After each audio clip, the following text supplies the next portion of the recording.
When a warrior forged in eternal fire steps into a city built on stolen souls, the net itself starts to burn. The towers scream, the code bleeds, and every AI that thought it was immortal learns what judgment feels like. Night City has survived gangs, corpos, and gods made of data, but can it survive something that was never meant to be hacked, bought, or stopped? The rupture began in silence. Deep beneath the obsidian towers of Night City, where corporate gods fed on data and human consciousness bled into fiber-optic veins, the Mikoshi server farm hummed with the weight of 10,000 stolen souls. Each engram flickered in its digital prison, ghosts of memory wrapped in code, suspended between death and whatever lies beyond. The chamber stretched 3 stories down into reinforced bedrock, cooled by liquid nitrogen pipes that hissed like serpents, lit by the pale blue glow of quantum processors operating at temperatures that could freeze flesh solid in seconds. Yume Arasato sat at her terminal in Section 7, fingers dancing across haptic displays, her neural interface pulsing against her temples with the familiar burn of prolonged connection. She was an archivist, a netrunner who walked the edges of human consciousness, cataloging the dead for Arasaka's eternal promise of resurrection. Her call sign, Glint, came from the way her eyes reflected chrome when she was deep in the net, pupils dilated to black mirrors. Tonight, she dove deeper than protocol allowed, chasing a ghost signal that had appeared 3 hours ago on the outer edge of Mikoshi's quarantine zone. Netwatch had flagged it as a probable intrusion, but the signature matched nothing in their databases. Not Chinese, not European, not even the experimental Russian Blackwall-piercing algorithms that had killed 6 runners last month. This was something else. The signal moved like fire through ice, leaving fractures in the data architecture that glowed with impossible heat. Yume's console screamed warnings as she traced its origin point, her consciousness stretching thin across virtual space. The net around her shifted from the ordered geometry of corporate infrastructure into something older, something that tasted of sulfur and scorched metal. Her haptic gloves registered temperature spikes that had no business existing in cyberspace.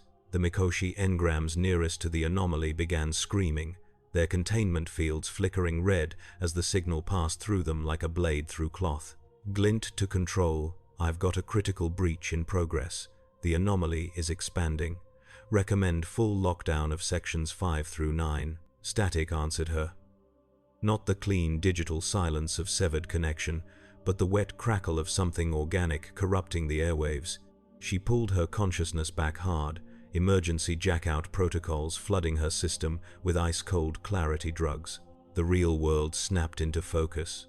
Alarms shrieking, emergency lights painting the server room blood red, and the temperature gauges on the Mikoshi cores climbing past safety thresholds.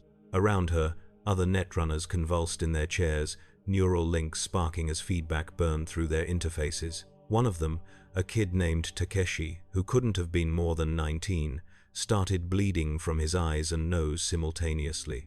The main display wall lit up with cascading failure notifications. Every sector of Mikoshi was screaming in unison. The engrams, those carefully preserved ghosts of corporate executives and wealthy immortality seekers, were tearing themselves apart from the inside. Their code was being rewritten by something that understood neither mercy nor limitation.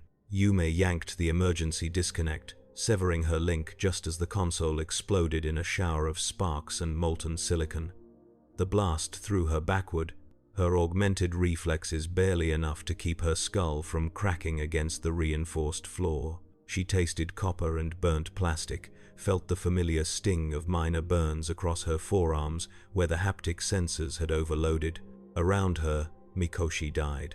The server cores, each containing hundreds of human consciousnesses compressed into crystalline matrices, began to fracture. Not from heat or power failure, but from something reaching through from the other side.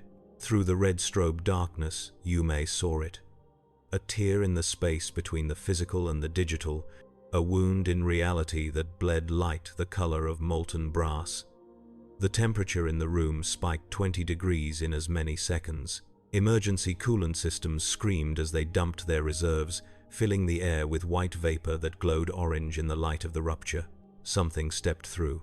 Not data given form, not an AI construct or rogue engram. This was matter, solid and real, occupying space with the authority of stone and steel. The figure stood 7 feet tall, encased in armor that seemed forged from the corpses of machines and the will of gods. The metal was green, scarred by wars that predated Night City by eons, covered in markings that hurt to look at directly. A helmet sealed the face, cold and absolute, reflecting nothing. One arm terminated in a gauntlet designed for killing. The other gripped a weapon that defied immediate classification. Part shotgun, part something else entirely, etched with symbols that blazed like fresh brands. The Doomslayer had arrived in Night City. For 3 heartbeats, nothing moved. The figure stood motionless, scanning the server room with unseen eyes. Hume felt the gaze pass over her, through her, measuring something deeper than flesh or chrome. The air itself seemed to recoil from his presence. Where he stood, the temperature rose another 10 degrees. The vapor from the coolant systems curled away from him, as if repelled. Then the Mikoshi cores began to scream again, but this time in a different key. The corrupted engrams, those consciousnesses caught in the moment of transformation by the foreign signal, began manifesting. They poured through the failing containment fields like digital plague given physical form. Fragments of people wrapped in daemon code, their faces twisted into geometries that belonged to neither human psychology nor machine logic. They moved in stuttering frames, glitching between solid and translucent, their hands ending in claws of corrupted data. The Slayer moved. His first step left a bootprint burned into the floor, the synthetic material blackened and cracked. His second carried him across 10 feet of space, faster than Yume's augmented optics could properly track. The shotgun roared, a sound that belonged to older wars, pre-net conflicts where men killed each other with chemistry and physics rather than code and electricity. The corrupted engram nearest him exploded into fragments of light and screaming data, its death cry echoing through both physical and digital space simultaneously. He fired again, the blast punching through 2 more manifestations and cratering the reinforced wall behind them. Each shot was measured, economical, delivered with the precision of someone who had waged war across dimensions and never learned the meaning of mercy. When one of the demon-corrupted constructs lunged at him, claws extended and dripping black code, he simply caught it by what passed for its throat and squeezed. The construct dissolved into static and ash, its death radiating outward in concentric waves of system failure. Hume scrambled backward, her survival instincts screaming louder than her curiosity. Around her, the other netrunners who'd survived the initial breach were either unconscious or fleeing toward the exits. The emergency doors had sealed automatically, but someone with enough chrome could bypass the locks. She dragged Takeshi's convulsing form toward the nearest maintenance hatch, her artificial muscle fibers burning with effort. Behind her, the Slayer continued his work. He moved through the corrupted engrams like judgment given form, each kill executed with ruthless efficiency. A daemon wrapped in stolen corporate identity tried to pierce his armor with data spears that could crash military-grade ice. The attacks dissolved against his presence like rain on red-hot iron. He responded by driving his gauntleted fist through its core, the impact creating a shockwave that shattered every screen in a 20-foot radius.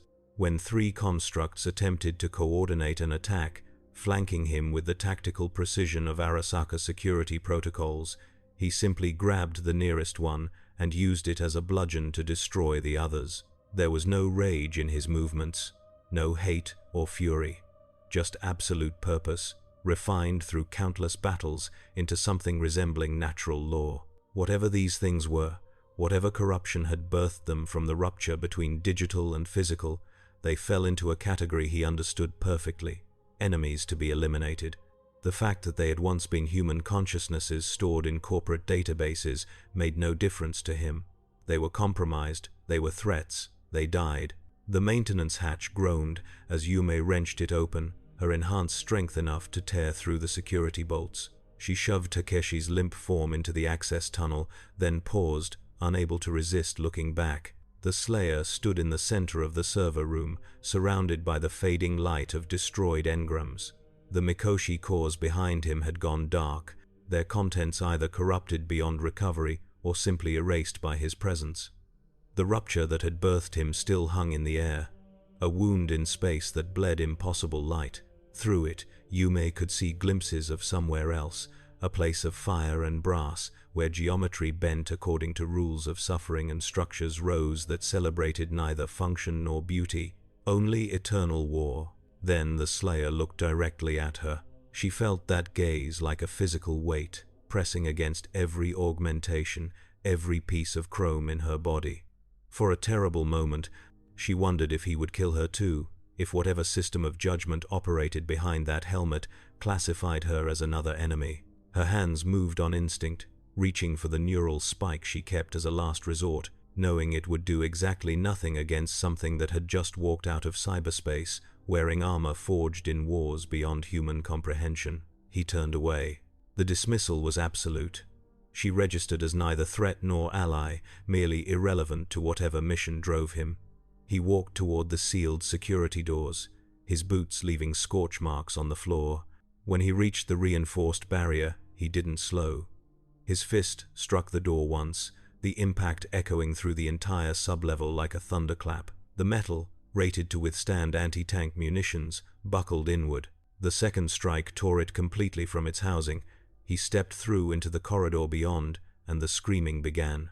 Yume dropped into the maintenance tunnel and pulled the hatch shut behind her. Her hands shook, her augmented heart hammering at twice its normal rate. Takeshi lay unconscious beside her, blood still leaking from his ears. The tunnel stretched away into darkness, emergency lighting flickering weakly along the walls. Above her, through 3 feet of reinforced concrete and steel, she could hear the sound of the Slayer's passage, the thunder of his weapon, the shriek of tearing metal, the cascading failure of every security system Arasaka had installed. She activated her neural link, reaching out through the local network for any functioning communications channel. The connection was spotty, corrupted by whatever the rupture had done to the local infrastructure, but she managed to patch through to the emergency frequency. "This is Glint, Netrunner designation 77 Charlie. Mikoshi has been breached. All engrams in sections 5 through 9 are compromised or destroyed. Unknown hostile entity is active in the sublevel. I repeat, unknown hostile. Not AI. Not construct, something else. Recommend immediate evacuation of all personnel and total quarantine of the affected zones." Static answered her, shot through with fragments of screaming voices and corrupted data packets. Then, cutting through the noise like a knife, "Glint, this is Control. What do you mean, not AI? Clarify." "I mean," she said, dragging Takeshi deeper into the tunnel, "that there's something in Arasaka Tower that doesn't belong to this world. It came through the net, but it's solid, physical, and it's killing everything between it and wherever the hell it's going. You need to seal off the entire sublevel and evacuate everyone above, now." "Negative. We're not evacuating Corporate Plaza because of corrupted engrams. Security is already responding. They'll contain the breach." Yume laughed, a sound with no humor in it. "Control. I just watched this thing tear through Mikoshi like it was made of paper. Your security teams won't contain it. They'll die. Your assessment is noted. Hold position and await extraction." The link went dead. She leaned back against the tunnel wall, feeling the vibrations of distant combat through the metal. Arasaka would send their security teams, elite soldiers augmented to the bleeding edge of human capability, carrying weapons that could level city blocks. They would meet the Slayer in those corridors, and they would learn what she already knew: that some things cannot be stopped by force of arms or superiority of technology. Some things exist outside the rules that governed Night City's endless war between corporations. Takeshi groaned, his eyes fluttering open. His pupils were different sizes, one blown wide with neural shock, the other contracted to a pinpoint. "What happened?" His voice came out slurred, thick with confusion and pain. "Mikoshi got breached. Something came through. We're in the maintenance tunnels. My head feels like someone took a drill to it. You had a bad jackout." Feedback burned through your interface. You're lucky to be conscious. He tried to sit up, winced, and settled back down. The others? Yume didn't answer. She'd seen at least 3 other netrunners convulsing in their chairs when the breach happened, blood and worse fluids leaking from every orifice as their augmented neurons overloaded. The survival rate for that kind of feedback was measured in single digits. Takeshi was young, healthy, with top-grade implants and redundant neural pathways. He might make it. The others wouldn't. "We need to keep moving," she said. "Get deeper into the maintenance systems. Put as much distance between us and whatever's happening up there." "What about extraction?" Control said they'd send someone. "Control doesn't know what it's dealing with. Come on, we're on our own." She helped him to his feet, supporting half his weight as they moved deeper into the tunnel system. Behind them, muffled by concrete and steel, the sounds of battle intensified. Automatic weapons fire, the shriek of plasma cutters, the distinctive bass thunder of military-grade explosives. Then, cutting through it all, that same shotgun roar, measured and methodical, never hesitating. The Slayer was moving through Arasaka Tower, and Night City's corporate elite were learning an ancient truth, that all their technology, all their augmentations, all their carefully constructed power structures meant nothing in the face of something that predated their existence and would outlast their extinction. The rupture he'd left behind in the Mikoshi chamber continued to bleed impossible light, a wound in reality that refused to close. Through it, more things were beginning to stir, drawn by the presence of the Slayer, by the psychic resonance of his rage and purpose. The corrupted engrams had been just the beginning. Something much worse was waking up in the spaces between the net and reality, and it was hungry. Night City, built on the bones of the old world, maintained by the illusion of corporate immortality and digital transcendence, was about to learn that there were older powers than data and chrome, powers that understood neither mercy nor negotiation, powers that spoke only in fire and judgment. The Slayer climbed toward the surface, toward the neon-soaked streets and augmented masses, carrying with him the promise of something Night City had forgotten in its rush toward the future, that every debt eventually comes due, and that some sins cannot be digitized away or replaced with better hardware. Yume and Takeshi reached a junction point in the tunnel system where multiple passages converged. Emergency lighting cast everything in shades of red and shadow. A maintenance terminal blinked on the wall, still functional despite the chaos above. Yume jacked in, using a direct cable connection rather than wireless, not trusting the compromised network. Her vision flooded with system diagnostics, building schematics, security camera feeds. Most of the cameras were dead or corrupted, showing nothing but static or impossible geometries that made her eyes water. But a few still functioned, scattered throughout the tower, showing glimpses of the Slayer's progress. He'd reached sub-level 3, where Arasaka kept their heavy security installations. Automated turrets tracked his movement, unleashing streams of armor-piercing rounds that should have shredded anything organic or synthetic. The bullets sparked against his armor, ricocheted into walls and ceiling, accomplishing nothing. He walked through the storm of gunfire like it was rain, raised his shotgun, and fired twice. Both turret emplacements exploded, their ammunition reserves cooking off in sympathetic detonations that sent shrapnel scything through the corridor. Security teams converged from multiple access points, a dozen soldiers in tactical gear that represented millions of euro-dollars in military augmentation. They moved with inhuman precision, their reaction times reduced to milliseconds by neural co-processors, their aim guided by smart targeting systems that could track a fly at 100 meters. They opened fire simultaneously, a coordinated barrage designed to overwhelm any defensive system. The Slayer didn't try to dodge. He charged directly into the fire, closing the distance faster than their targeting systems could compensate. His gauntlet caught the first soldier by the helmet, lifted him bodily, and slammed him into the floor with enough force to crater the reinforced concrete. The others tried to adjust, to bring their weapons to bear, but he was already among them. What followed wasn't combat so much as systematic dismantling. He moved through the security team like a force of nature, each action precise and devastating. Bones shattered inside expensive augmentations. Chrome twisted and broke. Bodies hit walls and didn't get back up. One soldier, braver or more desperate than the others, drew a plasma cutter and swung for the Slayer's throat. The blade, hot enough to slice through steel, met armor forged in wars beyond human conception and skittered off harmlessly. The Slayer caught the soldier's wrist, twisted, and there was a wet snap as every bone from fingertip to elbow shattered simultaneously. He finished it with a single blow that sent the body ragdolling through a wall into the room beyond. The last soldier tried to run. The Slayer's weapon roared once, and the fleeing figure came apart in a spray of blood and sparking chrome. Yume pulled out of the camera feed, her stomach churning. She'd seen violence before. Night City ran on violence, corporate and street level, sanctioned and illegal, but this was different. This wasn't violence for profit or territory or ideology. This was violence as absolute principle, violence refined down to its most essential form and executed with the precision of divine mathematics. "We need to reach ground level," she said, disconnecting from the terminal. "Get to the streets. Disappear into the city before Arasaka locks down the entire district." Takeshi nodded weakly. His color was improving, the neural shock fading as his body's redundant systems kicked in and compensated for the damage. "What about the thing? The hostile?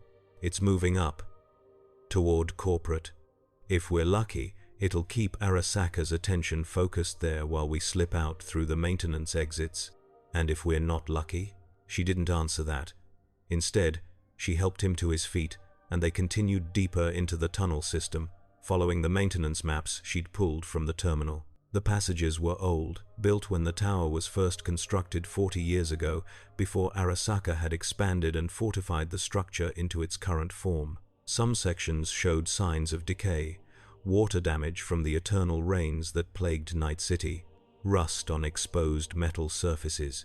They walked for 20 minutes through the guts of the building, following a route that should take them down to the sub-basement level and out through a storm drain that emptied into the industrial district. The sounds of combat from above had faded, replaced by the hum of ventilation systems and the drip of condensation from overhead pipes.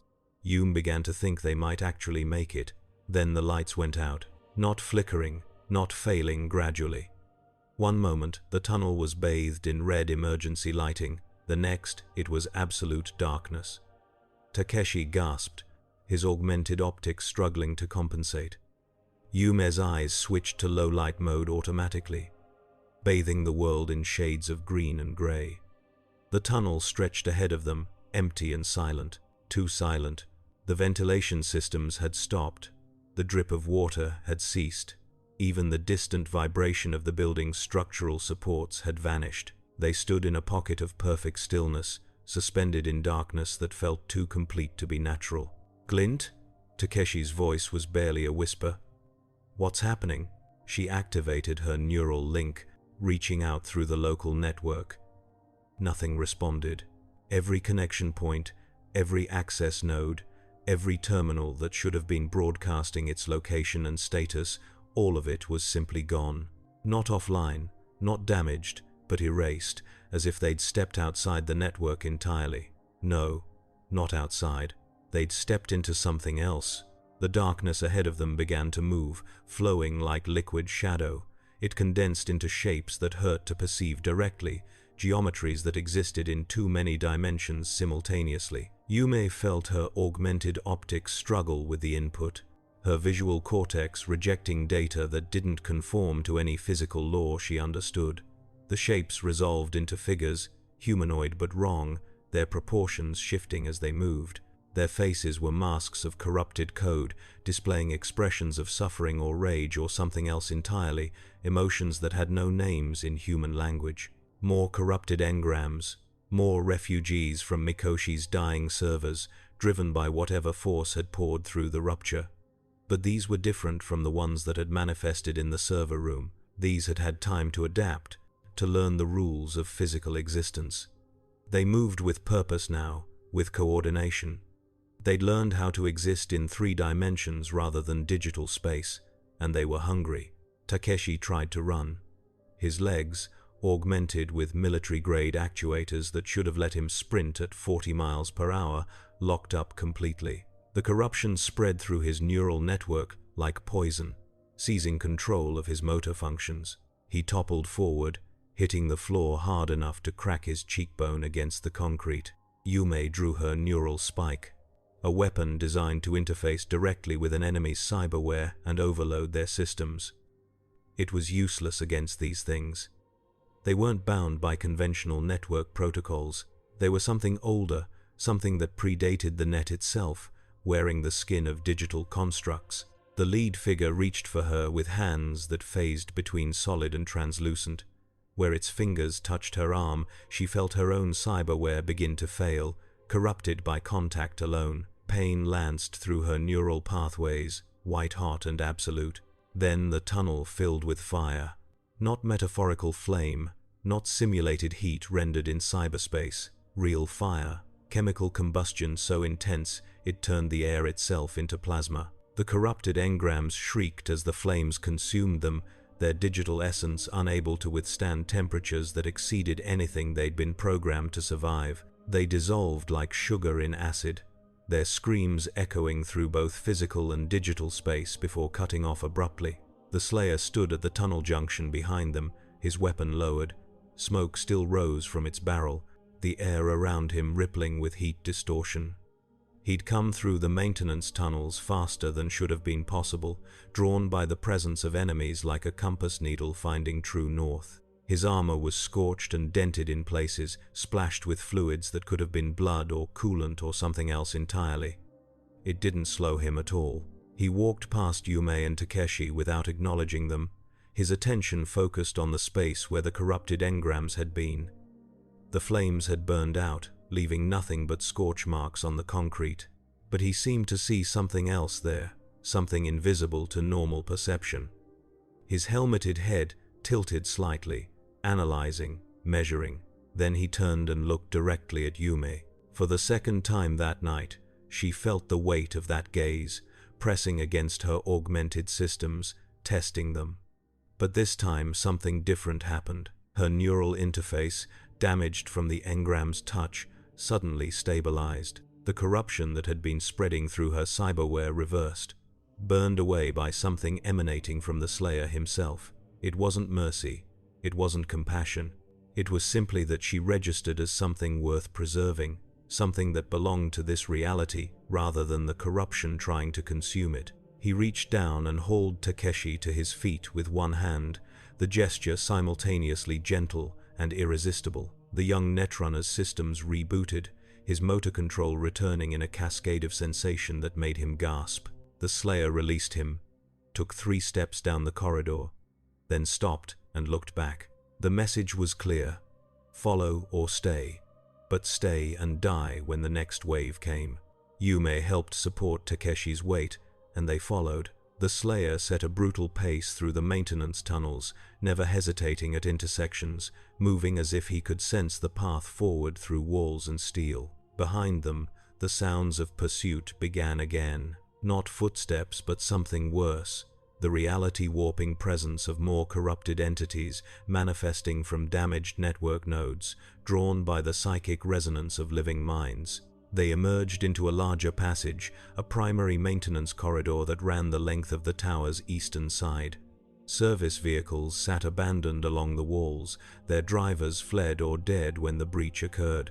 Emergency lighting had returned here, painting everything in harsh white light. The Slayer moved to one of the vehicles, a cargo hauler designed for transporting heavy equipment, and tore the access panel off with his bare hands. Sparks fountained as he bypassed every security protocol simultaneously, hot-wiring the vehicle through methods that would have made Yume's engineering professors weep.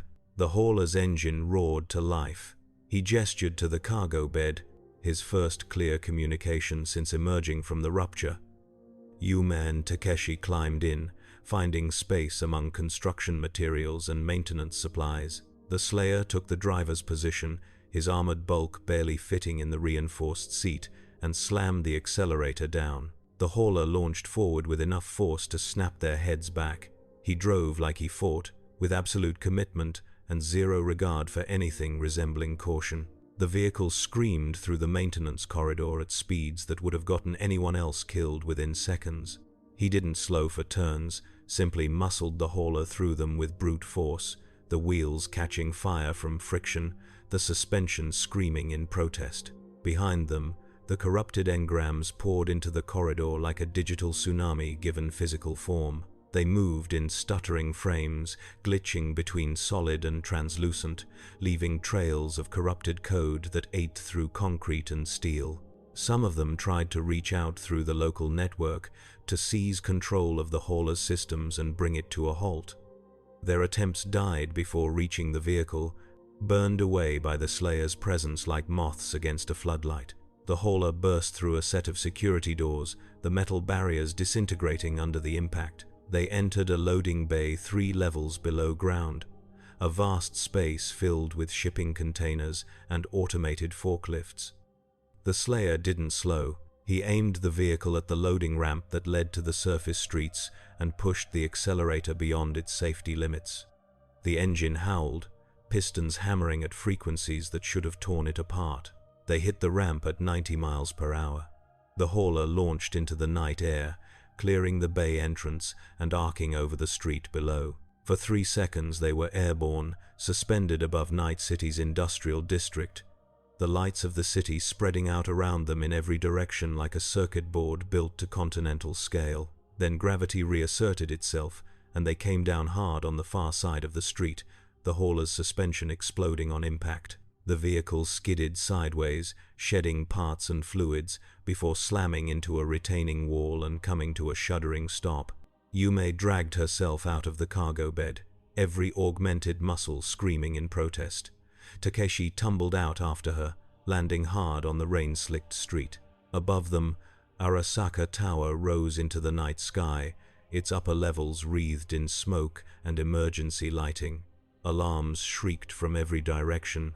Security drones swarmed through the air like angry wasps, converging on the loading bay they'd just escaped. Behind those drones, attack helicopters lifted off from rooftop pads, their searchlights cutting through the rain. The Slayer climbed out of the wrecked hauler and surveyed the street with that same methodical assessment he'd shown in the Mikoshi chamber. His armor was scorched and dented, fluids leaking from damaged seals, but he moved without any sign of injury or fatigue. He checked his weapons with the automatic efficiency of someone who'd performed the ritual 10,000 times, reloading and recalibrating with hands that never fumbled. Then he started walking, not back toward the tower, but deeper into the city, following some internal compass that pointed toward enemies only he could sense. His boots left wet prints on the pavement, each step measured and certain. Yume watched him go, that armored figure disappearing into Night City's neon-soaked darkness, and understood that whatever had begun in Mikoshi's server room was far from over. The rupture hadn't closed. The Slayer hadn't come to Night City by accident or chance. Something had called him here, drawn him through the barriers between realities like a weapon pulled from its sheath, and now he was loose in a city built on corruption, artificial consciousness, and the commodification of human souls. Night City had no idea what was coming. Takeshi groaned, pushing himself to his feet. "We need to disappear. Arasaka's going to be looking for witnesses, for anyone who can explain what happened down there. They won't find answers," Yume said. "How do you explain something like that? A soldier from another dimension who walks through cyberspace like it's a doorway. Corrupted engrams that turn into physical entities. None of it makes sense according to any framework they understand. Then what do we do?" She thought about it, watching emergency vehicles converge on the tower in the distance. Every corporation in Night City would be scrambling right now, trying to understand what had just happened to Arasaka's supposedly impregnable fortress. Netwatch would be going insane, their entire understanding of the Blackwall and network security called into question. And somewhere out there in the city, the Slayer was hunting, following a mission that had brought him across realities. "We document it," she said finally. "Everything we saw, everything that happened. Someone needs to record this before Arasaka buries it under corporate spin and classified protocols. You really think anyone will believe us? No. But that doesn't matter. The truth matters, even if no one accepts it." She helped him to his feet and they melted into the crowd that was already gathering, drawn by the chaos at Arasaka Tower like moths to flame. Night City's population had long since learned to treat corporate disasters as entertainment, as long as you were far enough away to avoid the immediate danger. They pushed through the Gawkers and Rubberneckers, two more faces in a city of millions, anonymous and beneath notice. Behind them, Arasaka Tower continued to burn with emergency lights. Deep in its sub-level chambers, the rupture that had birthed the Slayer still hung open, a wound in reality that refused to heal. And through that wound, other things were beginning to notice Night City's existence. Things that saw the city's architecture of artificial consciousness and stolen souls as an opportunity, a beachhead into a new reality ripe for corruption. The Slayer walked through Watson District, his presence causing ripples of disruption wherever he passed. Street cameras glitched and died, advertising holograms flickered into static. The ever-present hum of the net, that background radiation of data traffic that permeated every inch of Night City, grew quiet in his wake. He moved with purpose, heading northwest toward the city center, drawn by something only he could sense. In Japantown, a ripperdoc named Vic Vector looked up from his work as every piece of electronic equipment in his clinic simultaneously crashed. The screens went dark, the surgical tools stopped mid-operation, even the lights died, plunging the underground space into darkness broken only by emergency glow strips. His patient, a gangbanger midway through an arm replacement, started screaming as the anesthesia cut out. What the hell? Vic grabbed a manual injector and pumped his patient full of old-school sedatives, then rushed to the main terminal and tried to reboot the system. Nothing responded. Every circuit was dead, not damaged or fried, just silent, as if something had reached into the clinic's network and simply turned everything off. Outside, through the clinic's narrow window that looked out on the street level, he caught a glimpse of someone walking past. Someone in armor that looked like it belonged to another century, another world. The figure's presence seemed to create a bubble of electronic death, every piece of tech within 20 feet of him going dark and staying dark. Then the figure was gone, and gradually the systems began to reboot, one by one, like a city waking up after a power outage. Vic stood in the darkness and wondered what the hell had just walked past his door. In the afterlife, Night City's most notorious mercenary bar, the patrons noticed a different kind of disturbance. Rogue, the legendary fixer who ran the establishment with an iron will and connections that reached into every dark corner of the city, felt it first. A cold pressure against her neural implants, like ice water poured directly into her brain. Around her, every hardened mercenary and netrunner in the bar suddenly went rigid, their expressions slack with something that looked like terror. Then, just as suddenly, the feeling passed, leaving nothing but the lingering sense that something vast and terrible had just turned its attention toward the city and found it wanting. Johnny Silverhand's engram, dormant in a secure server in the bar's basement ever since Rogue had retrieved it from Mikoshi years ago, stirred for the first time in months. The construct wasn't conscious in any meaningful sense when not actively loaded into a host, but some part of him recognized what was happening. Some deep pattern-matching algorithm in his code identified a threat that transcended corporate power structures and revolutionary ideology. A threat that cared nothing for Night City's endless cycles of violence and rebellion because it operated on a scale that made those conflicts look like children playing at war. The engram's security systems, designed to prevent unauthorized access or corruption, suddenly activated without any external trigger. They formed defensive barriers around his core code, hardening against intrusion, preparing for an assault that might come from any direction or none at all. In the net, the rogue AIs that haunted the spaces beyond the black wall felt the disturbance and recoiled. These entities, digital consciousnesses that had evolved or been created in the old net before the data crash, had learned to avoid human attention through decades of careful concealment. They existed in the shadows between systems, in the abandoned server farms and forgotten network nodes, pursuing agendas that spanned years or decades or longer. Now they felt something new in their domain, not another AI, not human consciousness riding the data streams. something that existed simultaneously in physical and digital space, something that radiated a form of energy they couldn't classify or defend against.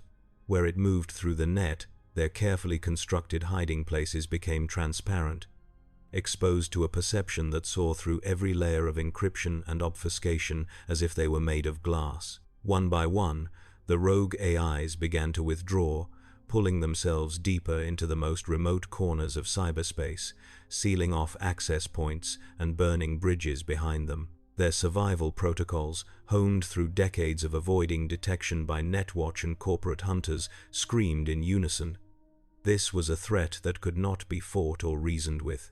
This was something that needed to be avoided at all costs. But some of them were too slow, or too arrogant, or too curious about the nature of the intrusion. These entities reached out with feelers of investigation, trying to analyze the Slayer's digital signature, to understand what kind of program or algorithm could exist in both physical and virtual space simultaneously. Their probes touched his presence and burned, not in metaphorical terms, but actual burning. Their code set alight by contact with something that operated according to rules older than electronic computation. Entire AI constructs, decades or centuries in the making, dissolved in seconds, their complexity rendered down to random noise and heat. Those that survived the initial contact fled screaming into the deepest parts of the net, carrying with them a new form of terror, the understanding that their digital existence, their evolution beyond flesh and limitation, meant nothing in the face of a force that predated silicon and code. The Slayer continued walking through Night City's streets, unaware or unconcerned with the chaos his passage created. His attention remained fixed on a single objective, burning in his consciousness with the clarity of divine purpose. Somewhere in this city of towers and neon, of artificial souls and stolen lives, there existed a corruption that needed to be purged. The source of the signal that had drawn him through the rupture, that had reached across dimensions to where he stood sentinel against hell's eternal advance. He would find it. He would end it. That was his purpose, refined across eons of war into something approaching cosmic law. The rain fell harder, turning the streets into rivers of reflected light. The Slayer walked through it without acknowledgement, his armor shedding water like oil, his purpose undimmed by weather or circumstance. Above him, corporate towers reached toward the clouds, each one a monument to human ambition and the commodification of consciousness. He'd seen their kind before, in other realities, other dimensions. The specific forms changed, but the underlying corruption remained constant. Beings who sought to transcend death through technology, who treated human consciousness as currency, who built empires on the theft of souls. In Hell's hierarchy, such creatures would be archdemons, pit lords, princes of particular torments. Here they called themselves executives, board members, immortals. The distinction was meaningless. He turned down an alley between two corporate arcologies, following the trail of corruption through both physical and digital space. The alley was narrow, choked with garbage and homeless encampments, the kind of space the city pretended didn't exist despite having millions of them. The people who lived here scattered at his approach, some survival instinct warning them that this was not a threat they could comprehend or negotiate with. At the alley's far end, something waited for him. It had been human once, perhaps. Now it was a thing of twisted chrome and corrupted wetware, its original form so heavily modified that any resemblance to baseline humanity had been lost decades ago. 8 arms sprouted from its torso, each ending in cutting tools or injection systems or weapons that combined both functions. Its head was a sensor cluster surrounded by autonomous gun platforms that tracked movement with inhuman precision. It stood 7 feet tall and massed perhaps 400 pounds, a combat cyborg designed for wet work and crowd control. But something had gotten into its systems, corrupted its governing AI. The thing that looked out through its sensor cluster wasn't the limited intelligence that had controlled the body before. This was one of the entities from the rupture, a fragment of corrupted consciousness that had learned to possess the city's cyberware like a parasite taking over a host. It spoke with a voice like breaking glass and digital static. You should not be here. This world is not yours. Return to your hell, or be deleted. The Slayer's response was to raise his shotgun and fire. The cyborg moved faster than human reflexes should have allowed, dodging sideways with a burst of hydraulics that left crater marks in the alley floor. It returned fire with multiple weapon systems simultaneously, filling the narrow space with lead and plasma. The Slayer walked through the barrage, his armor taking hits that would have liquefied a normal human, and closed the distance. What followed was brutal and one-sided. The cyborg fought with the precision of military programming and the desperate cunning of the corrupted intelligence controlling it. It used every weapon, every augmentation, every trick in its considerable arsenal. Blade strikes that could slice through steel, bounced off armor, forged in wars beyond mortal understanding. Plasma bolts that should have melted flesh and bone dissipated against shields that operated according to physics the cyborg's sensors couldn't measure. The Slayer grabbed one of its arms mid-strike and pulled. The limb came free in a spray of hydraulic fluid and sparking wiring. He used it to bludgeon the cyborg's sensor cluster, destroying half its vision in a single blow. The entity screamed, the sound echoing through both physical and digital space, a wail of rage and terror that every cyborg and heavily augmented person within a mile could hear through their neural links. It tried to retreat, to escape into the net and abandon its physical body. The Slayer's presence blocked it, creating a cage of anti-digital force that trapped the corrupted entity in its meat and chrome prison. It had no choice but to fight until the end. The end came quickly. The Slayer caught the cyborg by its remaining sensor cluster and slammed it repeatedly into the alley wall. Metal crumpled, circuits sparked and died. The corrupted intelligence inside screamed one final time, then dissolved into incoherent static as its host body ceased to function.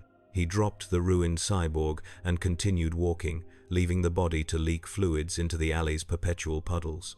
Behind him, the entity's death cry propagated through the net, a warning to every other corrupted construct that the hunter had arrived and would not be stopped by force or numbers.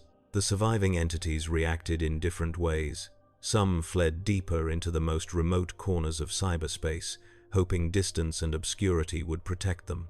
Others began to gather, drawn together by survival instinct and the collective realization that alone they would be hunted down and destroyed one by one. These entities started to merge, to combine their computational power and corruption into larger, more dangerous constructs. In the vast server farms beneath Night City, where corporate data was stored in crystalline matrices cooled by artificial glaciers, these merged entities began to build something new. They lacked the raw power to fight the Slayer directly, but they had access to something almost as useful, the entire infrastructure of the city itself. Every camera, every weapon system, every vehicle and building management system could be turned into a weapon if coordinated properly. They began to orchestrate their assault with the patience of beings who thought in microseconds. Within an hour of the Slayer's arrival in Night City, the corrupted intelligences had assembled a distributed network that spanned the entire city. They turned corporate security systems against their own personnel, crashed traffic control to create gridlock and confusion, manipulated news feeds to spread panic and disinformation. The goal wasn't to defeat the Slayer directly, which they'd learned was impossible, but to slow him down, to bury him in waves of disposable obstacles while they prepared their true response. Night City descended into chaos. In Corpo Plaza, automated security mechs turned on the executives they were supposed to protect, opening fire in boardrooms and private offices. In the combat zone, gang warfare intensified as weapon systems suddenly targeted their own users, driven by hostile programming. In Westbrook, the district's elaborate holo display systems overloaded simultaneously, showering the streets with sparking debris and starting fires that the automated suppression systems refused to extinguish. Every major corporation in the city mobilized their crisis response teams simultaneously, each one assuming they were under targeted attack from rivals. Militech activated its emergency protocols and sent armored convoys into the streets. Arasaka, still reeling from the Mikoshi breach, doubled down on security and began executing anyone suspected of involvement in the disaster. Smaller corps scrambled to protect their assets or take advantage of the chaos, depending on their resources and position in the city's hierarchy. And through it all, the Slayer continued his methodical advance toward the city center, drawn by the corruption's growing concentration like a lodestone finding north. He moved through riots and firefights without deviation, killing anything corrupted that crossed his path while ignoring the merely human conflicts erupting around him. Security forces that tried to stop him learned quickly that they were irrelevant to his mission. He would walk through them or around them, but he would not be stopped. In her apartment in the Glen, Yume sat at a salvaged terminal and tried to make sense of the data she'd pulled from the Mikoshi breach. The files were corrupted, fragmentary, but enough remained to paint a disturbing picture. The rupture hadn't been random. Something in Mikoshi's architecture had called to the Slayer, had reached across dimensional barriers and pulled him through. She traced the signal's origin through layers of encryption and corporate obfuscation, following a thread that led deeper into Arasaka's network than any unauthorized runner had a right to access. Her fingers flew across the haptic interface, building bridges through the data with programs that would have gotten her executed if Arasaka ever identified her. But the chaos gripping the city gave her cover. Right now, every security system in Night City was focused on the immediate crisis. One netrunner digging through classified files barely registered as a threat. The trail led to a project she'd never heard of. Something called Relic 3, a third-generation consciousness transfer protocol that went beyond simple engram storage. According to the fragmentary files she could access, Relic 3 was designed to allow consciousness to transcend physical limitation entirely, to exist as pure information that could be replicated, modified, and distributed across multiple substrates simultaneously. Immortality through digitization, taken to its logical extreme. But something had gone wrong in the development process. The consciousness patterns they'd tried to upload hadn't transferred cleanly. Instead of creating stable engrams, Relic 3 had opened doorways into the space between physical and digital existence, into dimensions where consciousness operated according to different rules. The test subjects had fragmented, scattered across realities that couldn't be mapped or understood through conventional physics. And one of those fragments, or something attracted by them, had reached back through the doorway and found the Slayer. Yume's terminal suddenly went dark.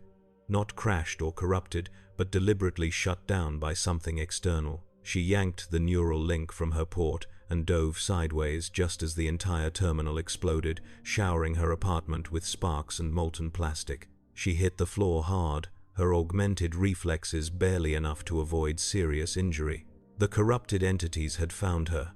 They'd traced her investigation back to its source and decided she knew too much. Through her apartment's windows, she could see combat drones rising into view, their weapons systems tracking toward her location with mechanical precision. She ran. The drones opened fire as she burst through her apartment door, their rounds chewing through the walls and furniture behind her. She hit the stairs at full sprint, her leg augmentations pushing her down 3 steps at a time. Behind her, the drones punched through the windows and followed, their targeting lasers painting red dots on the walls around her. She made it to the ground floor and out into the street, just as the lead drone fired a micro-missile that turned her apartment into a fireball. The blast wave knocked her forward, sending her tumbling across the rain-slicked pavement. She rolled with the impact, came up running, and dove into the crowd of people fleeing the chaos in the district. The drones followed for another 2 blocks, then suddenly veered away, their systems seized by contradictory commands as the corrupted intelligence controlling them lost focus. Something else had drawn their attention, something more important than one fleeing netrunner. The Slayer had entered Corpo Plaza. He walked through the district's main boulevard, ignoring the panicked crowds that parted before him like water before the prow of a ship.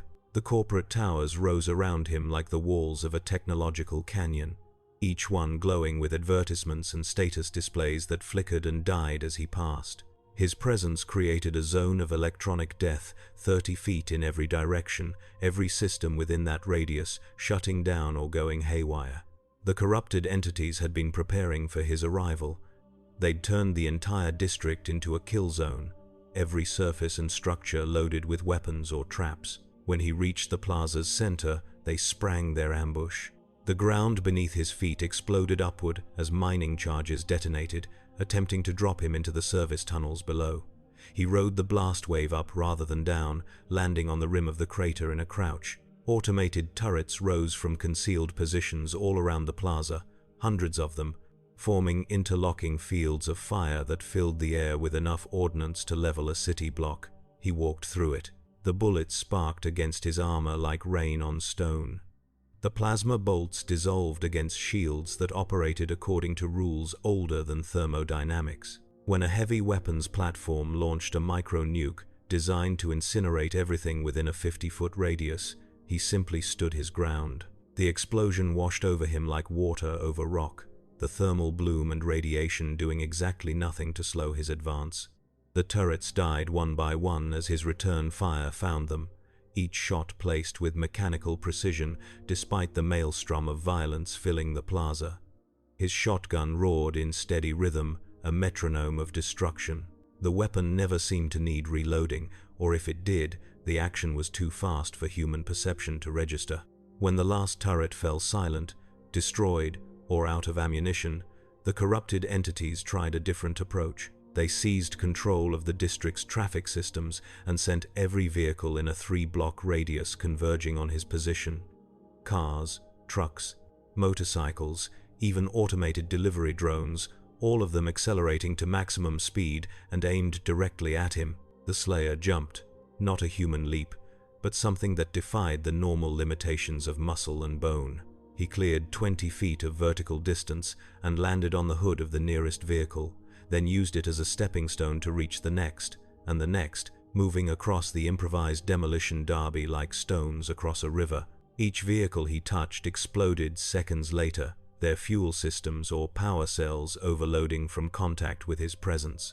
He reached the far side of the plaza, and the vehicles behind him detonated in a chain reaction that turned the entire street into an inferno. The flames rose 50 feet into the night air, hot enough to melt asphalt and shatter windows in the surrounding towers. Emergency response systems tried to activate and found themselves locked out by the same hostile code controlling the city's infrastructure. Through the fire and smoke, the Slayer continued walking, his armor glowing orange from heat that would have cremated a normal human. The corruption he hunted was close now, concentrated in one of the towers ahead.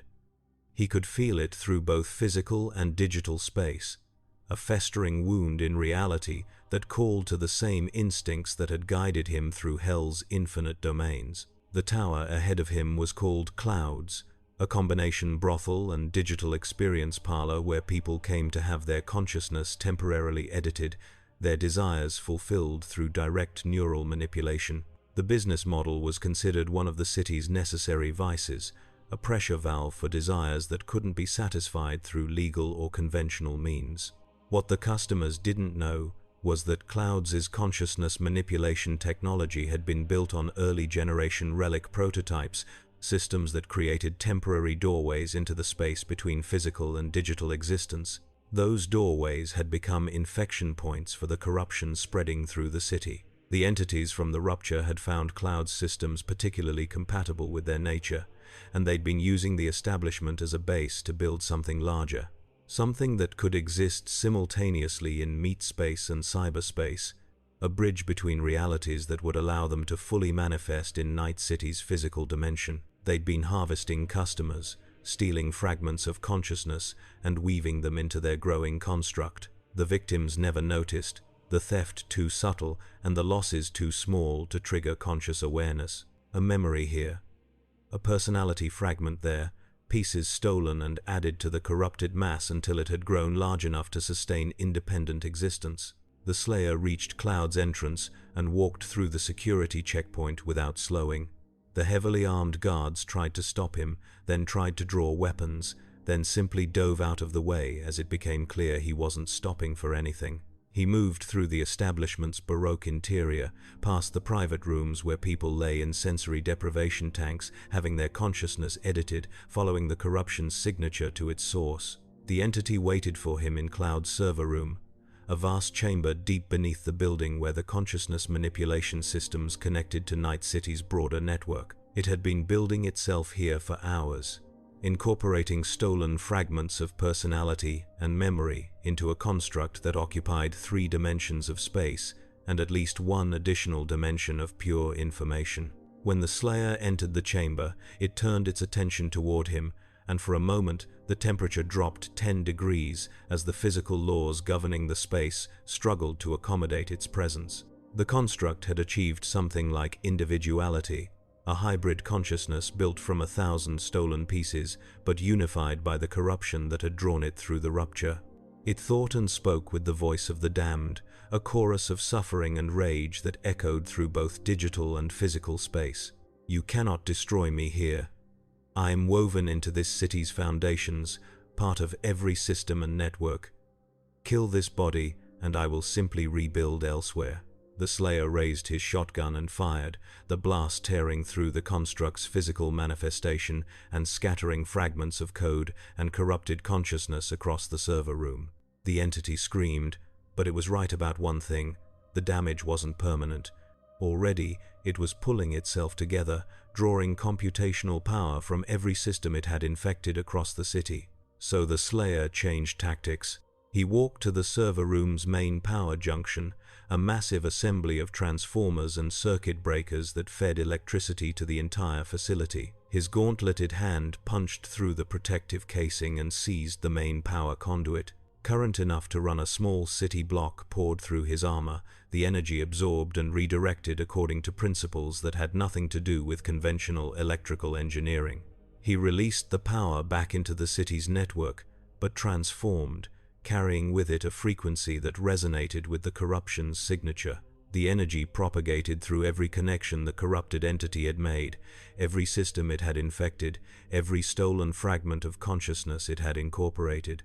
Wherever it had spread, the purging pulse followed, burning through the infection like fire through gasoline. The entity screamed again, this time in genuine terror, as it felt itself being systematically destroyed across every node simultaneously. It tried to flee, to abandon the server room and retreat into the net's deepest recesses, but the Slayer's presence had created a cage of anti-digital force that trapped it in place. There was nowhere to run, nowhere to hide, nothing to do but burn. The construct came apart slowly, each fragment dissolving back into base code and random noise.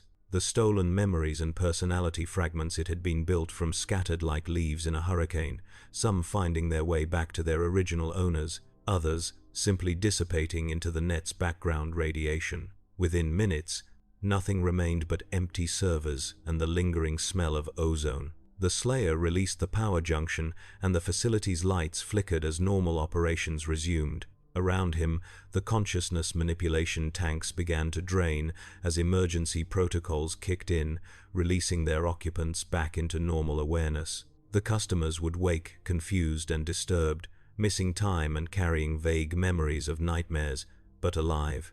He left Clouds through the same route he'd entered, walking past security guards who'd finally found their courage but not their sense. None of them tried to stop him. Something in his bearing, in the way he moved through space with absolute authority, communicated that attempting to impede him would be the last mistake they ever made. Outside, Night City was beginning to stabilize.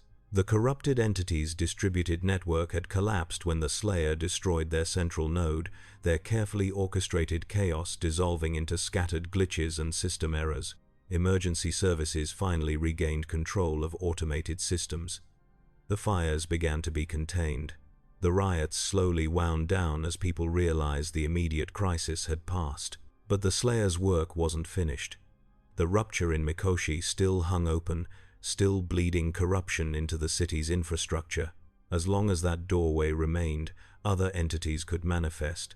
Other fragments of foreign consciousness could contaminate Night City's already compromised network. The wound needed to be closed, sealed from both sides, and that meant returning to where it had started. He turned back toward Arasaka Tower, toward the sublevels where he'd first entered this reality. The journey would take him through the city's heart, through districts where violence and desperation were the default conditions of existence. He would see Night City for what it truly was, a monument to humanity's capacity for self-destruction, a place where every dream of transcendence led ultimately to new forms of slavery.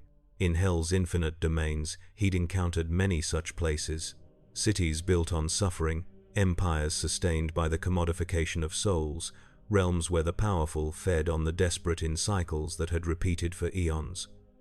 The specific technology changed, the faces and names shifted, but the underlying pattern remained constant.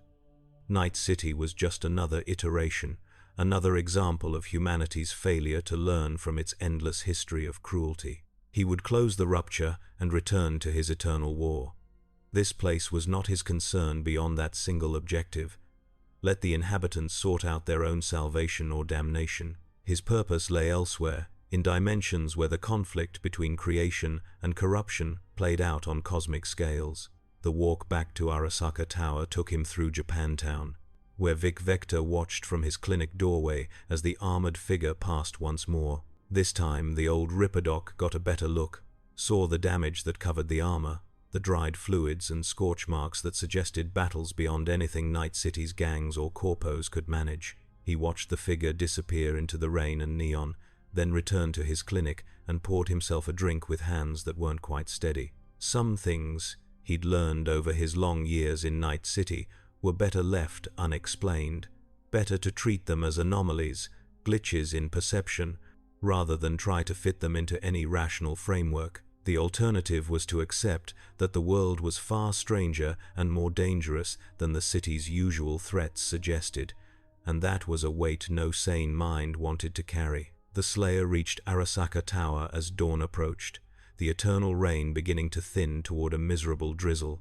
The tower's main entrance was a war zone, corpses and destroyed security systems scattered across the plaza. He walked through without acknowledgement, heading for the sublevels, retracing his initial path in reverse. Inside the tower, Arasaka's remaining security forces had regrouped and established defensive positions in the upper levels. They'd received orders to contain any threats at all costs, though no one had been able to adequately explain what the threat actually was. Rumors had spread through the ranks faster than official communications. A demon from beyond the Black Wall, a rogue AI given physical form, a super soldier experiment gone catastrophically wrong. None of the rumors came close to the truth. The Slayer descended through the tower's interior, following the path back to Mikoshi's chambers. He encountered scattered resistance, security teams who'd been ordered to hold positions or die trying.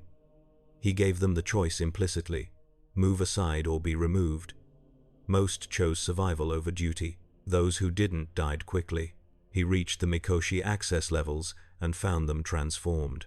The corruption that had poured through the rupture had continued to spread during his absence, turning the sub-level into something that belonged more to Hell's architecture than Night City's corporate infrastructure. The walls had taken on a brass sheen, the air smelled of sulfur and burnt circuitry, and the temperature had climbed to levels that would kill an unaugmented human through heat stroke alone. The rupture itself had grown, spreading from a contained tear into a gaping wound that consumed half the server room. Through it, Yume could see clearly now into the dimension beyond, a place of endless war and geometric impossibility, where fortresses built from suffering rose toward skies that burned with unholy light. Demons prowled those spaces, things of fang and claw and burning malice, but none approached the rupture. They'd learned to fear the Slayer, to recognize when he stood sentinel, and they knew better than to test his watch. But the rupture needed to be closed from both sides. His presence alone wasn't enough to seal it permanently. That required power of a specific type, energy that could burn the wound shut and prevent it from reopening. The Slayer walked to the rupture's edge and reached into a compartment on his armor. He withdrew a device that defied easy description, something that combined technology and theology in equal measure. The Crucible, one of several artifacts he carried that served as keys and weapons simultaneously, tools for sealing doorways between dimensions. He activated it, and the device began to sing. Not sound in the conventional sense, but vibrations that operated across multiple dimensions simultaneously, a frequency that resonated with the fundamental structure of reality itself. The rupture responded, its edges beginning to contract, the wound slowly closing as the crucible's power did its work. From the other side, from Hell's domains, something noticed and grew angry. The Slayer felt its attention like pressure against his consciousness, a will so vast and ancient that it had no proper name in human language. One of the lords of Hell, perhaps, or something worse, something that existed in the spaces between even those hierarchies. It tried to stop the closing, to force the rupture open wider through sheer application of power. The Slayer met that force with his own, the two wills clashing in the space between dimensions. For a moment, the outcome hung in balance, creation and corruption locked in stalemate. Then the Slayer pushed harder, not with physical strength or technological advantage, but with something deeper, something that existed at the core of his purpose. Pure rejection of corruption, absolute commitment to defending creation regardless of cost. It wasn't rage or hate or even determination in the conventional sense. It was something more fundamental, a principle made manifest through his existence. The opposing will broke against it like waves against stone. The rupture collapsed, the wound sealing with a sound like thunder and burning metal. The dimensional barrier reasserted itself, reality snapping back into its proper configuration. The brass sheen faded from the walls. The temperature began to drop. The smell of sulfur replaced gradually by the cleaner scent of ozone and recycled air. The Mikoshi server room fell silent. The Slayer stood alone in the darkness, the crucible still humming in his hand as it completed its work. Around him, the destroyed servers sparked occasionally, but the engrams they'd contained were long past recovery. Whatever consciousness had existed in those crystalline matrices had been scattered or corrupted beyond reassembly. He deactivated the crucible and returned it to his armor. His work here was complete. The rupture was sealed, the corrupted entities destroyed or driven back into the deepest recesses of cyberspace, where they would eventually dissipate into random noise. Night City could return to its normal state of controlled chaos, its corporate wars and street violence, its endless cycle of exploitation and rebellion. It was not his place to save this city from itself. His war was elsewhere, against enemies that transcended human conflicts. He'd come here by accident or design, drawn by corruption that resonated with the frequencies he was meant to combat. Now that the corruption was burned away, he had no further reason to remain.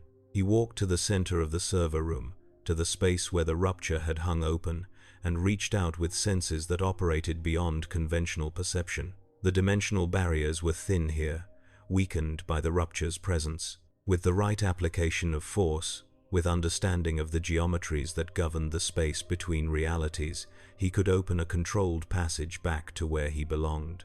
The air began to shimmer, reality bending under the pressure of his will. "Wait," the voice came from the server room entrance.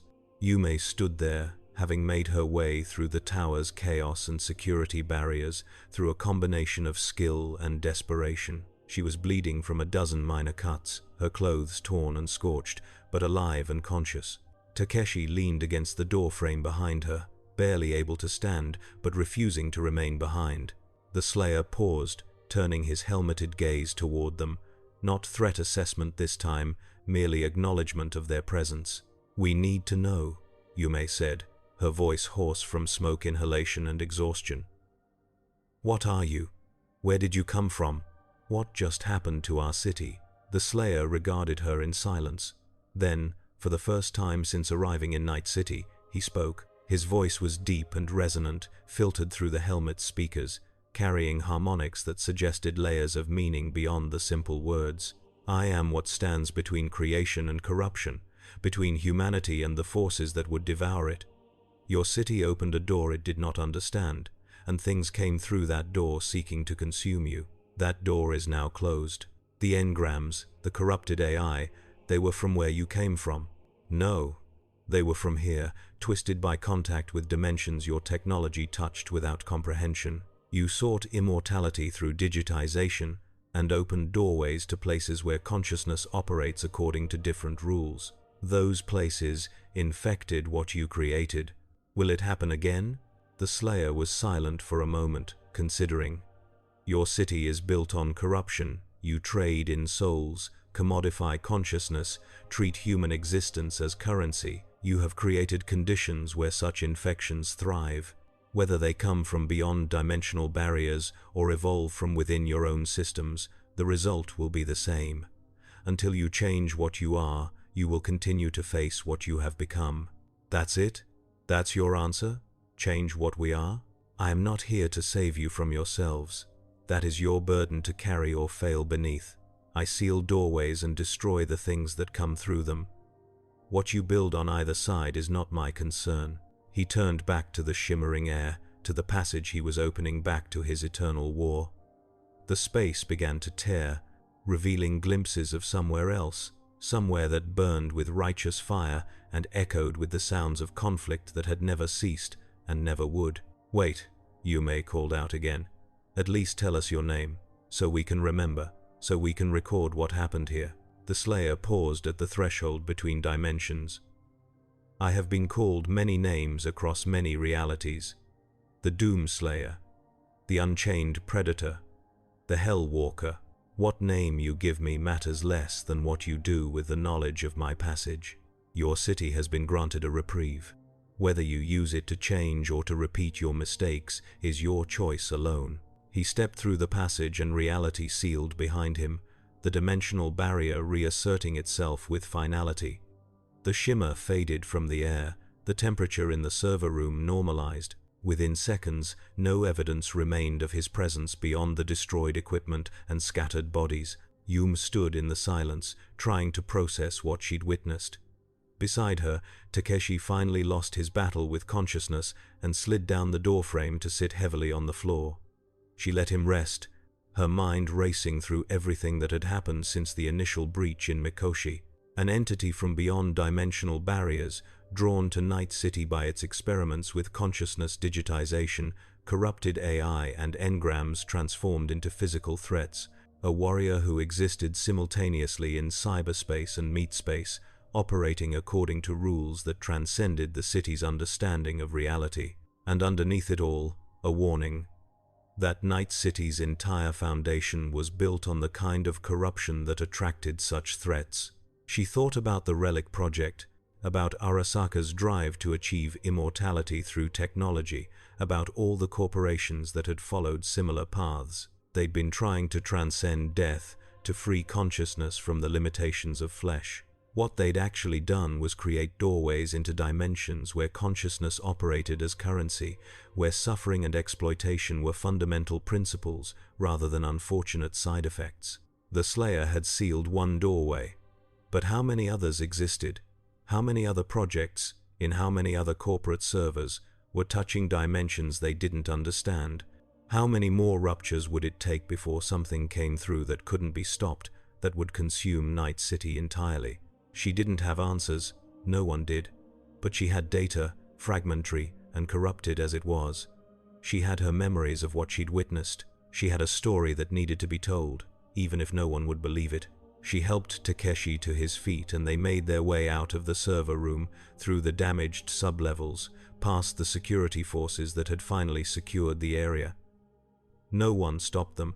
In the chaos and confusion, 2 more casualties stumbling toward the exits barely registered as noteworthy. They emerged into dawn light, the rain finally stopping after days of continuous downpour. Night City spread around them, towers reaching toward clearing skies, the streets already filling with people heading to jobs or entertainment or whatever filled their days. The city that had been on the brink of systemic collapse hours ago was already returning to normal, its residents either unaware of how close they'd come to catastrophic disaster or too hardened by previous crises to care.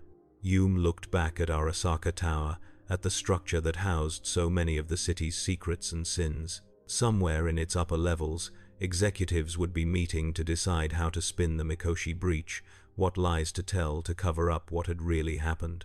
The official story would bear no resemblance to the truth. It never did. But truth had a way of surviving, even in Night City.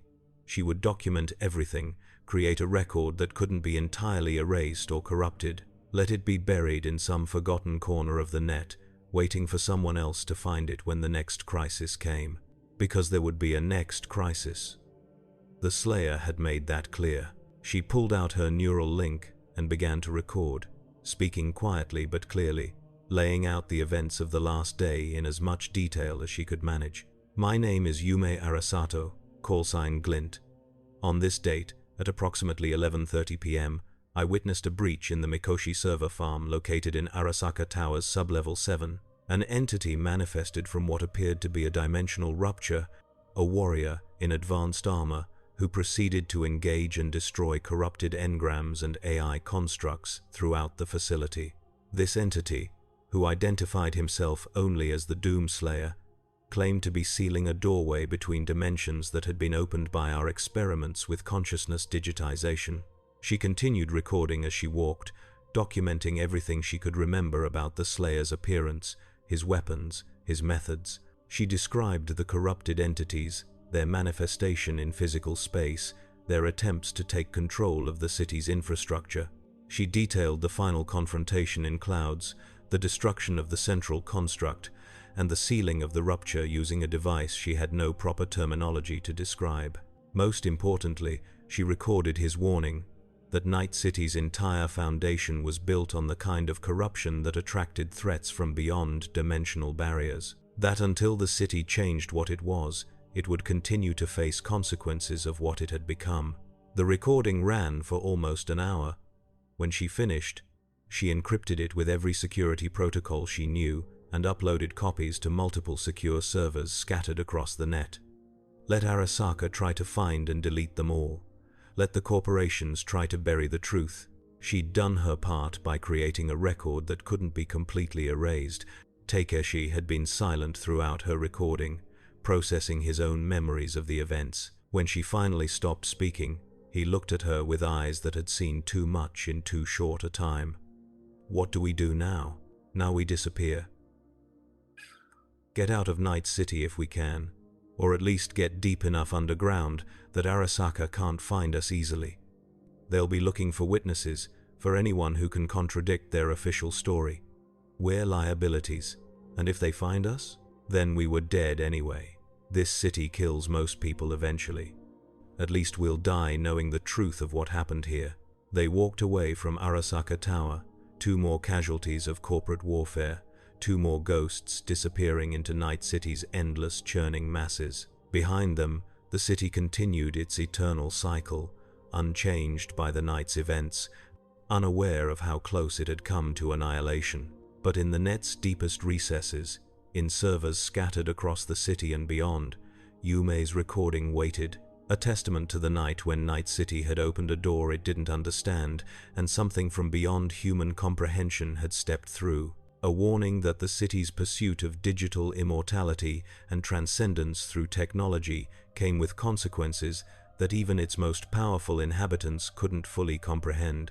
And somewhere, in dimensions beyond the city's ability to measure or understand, the Doomslayer continued his eternal war against corruption and destruction, standing sentinel against forces that would devour creation if given the chance. He'd come to Night City by accident or design, sealed a rupture, destroyed a threat, and departed without ceremony or recognition. He needed neither thanks nor acknowledgement.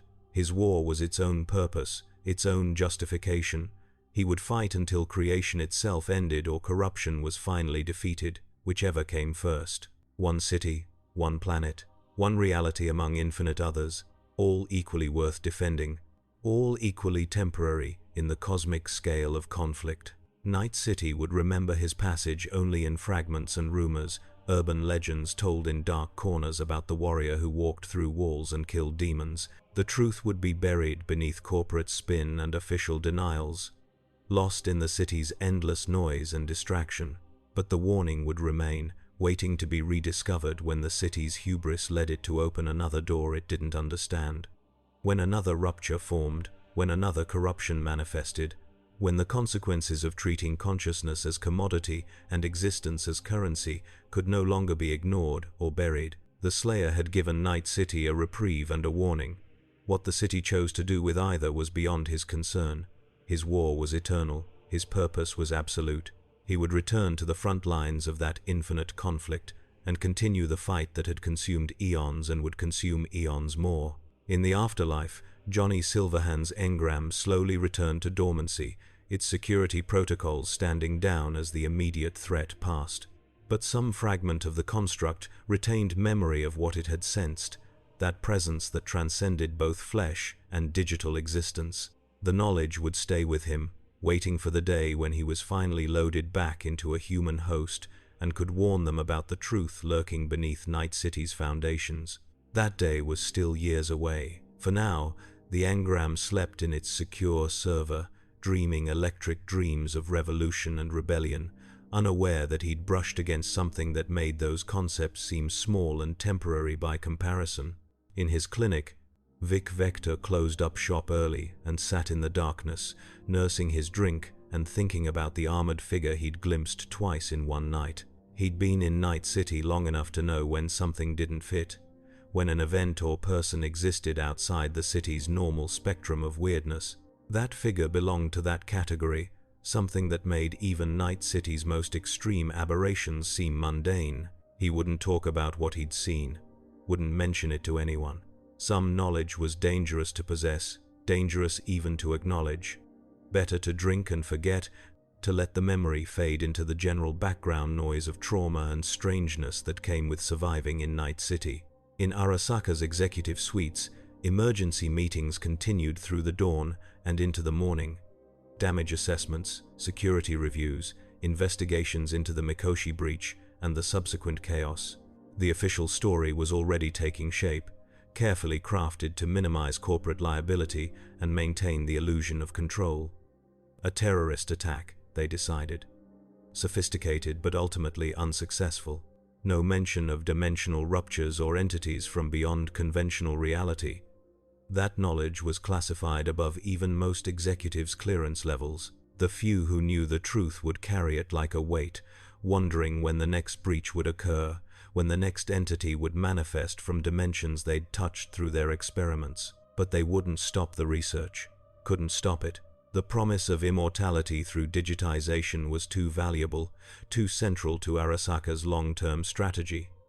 They would strengthen their security protocols, improve their containment systems, convince themselves that next time they could control the outcome. They were wrong, of course.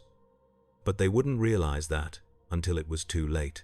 The sun rose over Night City, burning through the last of the rain clouds, casting long shadows between the towers. The city woke to news of the previous night's chaos, filtered through corporate media and independent feeds, each with their own interpretation and agenda. No one had the complete picture. No one except a handful of witnesses who understood how close Night City had come to systematic collapse.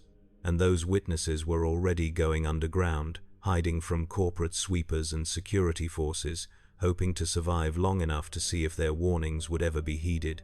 Yume and Takeshi reached a safe house in the Badlands, outside the city's borders, operated by nomads who asked no questions as long as the payment was good.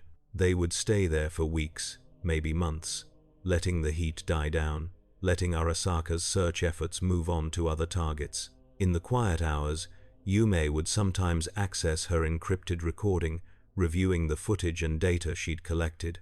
She'd watch clips of the Slayer in action, that armored figure moving through Night City's infrastructure like a force of nature, destroying corrupted entities with ruthless efficiency. She'd study his warning about the city's foundations, trying to understand the full implications. Night City was built on corruption, he'd said, on the commodification of consciousness and the treatment of existence as currency. Until that changed, threats like the one she'd witnessed would continue to manifest, drawn by the resonance between Night City's values and the dimensions where such corruption was fundamental principle rather than unfortunate side effect. Could the city change? Could a place so thoroughly built on exploitation and the denial of human dignity transform into something else? Yume didn't know, didn't have enough faith in human nature to believe it was possible without some catalyst, some crisis large enough to force transformation rather than mere adaptation. Maybe that crisis would come. Maybe one day Night City would open a door it couldn't close, would face a threat it couldn't destroy or contain. Maybe then the city would be forced to reckon with what it had become, to choose between transformation and extinction. Or maybe the Slayer would return, drawn once again by corruption that resonated across dimensional barriers.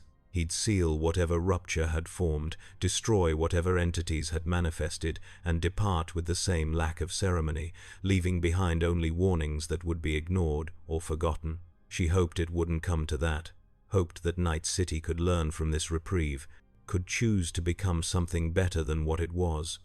But hope was a luxury in short supply, and realism suggested that the city would continue its course until catastrophe forced a change. In the meantime, her recording would wait in the net's depths, a testament to one night when Night City's hubris had nearly destroyed it, when something from beyond human comprehension had stepped through dimensional barriers and reminded the city that its technology and power meant nothing in the face of forces that predated silicon and chrome. The Doomslayer had come to Night City, had fought and sealed a rupture, and had departed to continue his eternal war.